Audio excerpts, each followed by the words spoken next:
Сәлем баршаңызға. Бүгін біз сіздермен пахлава жасайтын боламыз. Ең алдымен ұнымызды, қамыр қопсытқышты және сары майды бірге жақсылап араластырып аламыз. Мен мұнда кішкене тұз қостым.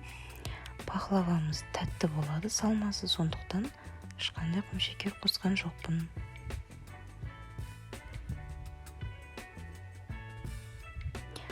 Ұсақтап болған ұнның үстіне қаймағымыз бен жұмыртқамызды қосып, бір келкі қамыр жасап аламыз. Қамырымызды пакетке салып, жарты сағатқа холодильникке қоямыз. Жаңғағымызды блендермен есіп аламыз. Блендермен есіп болғаннан кейін құмшекер екеуін араластырып бір шетке қоя тұрамыз.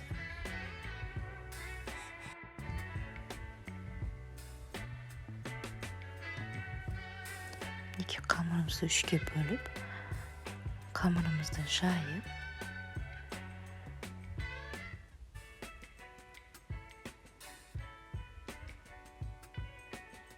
противеньге қойып, үстінен жаңғағымызды салып шығамыз.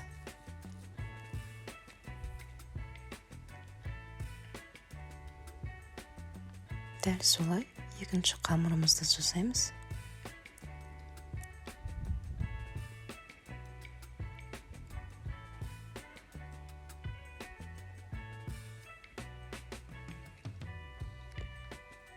Қалған құмшекерімізді толықты екінші қамырға салып, үшінші қамырымызға бетіне қойып, жан-жақтарын жақсылап жабыстырып,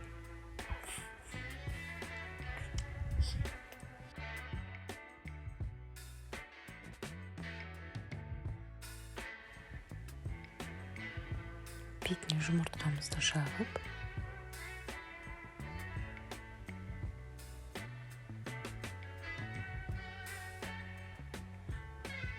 пышақпен кішкене бетін ғана кесіп шығамыз.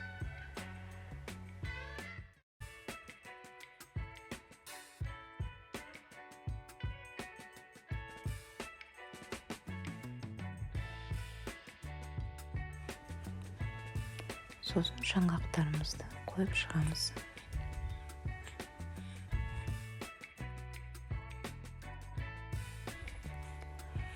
Пахлавамызды 180 градусқа 35-40 минутта пісіріп аламыз. Дайын болған пахлавамыздың бетіне сироп жасап, кішкене құйып шығамыз. Назарларыңызға рахмет. Сіздерге ұнайды деген сенімдемін.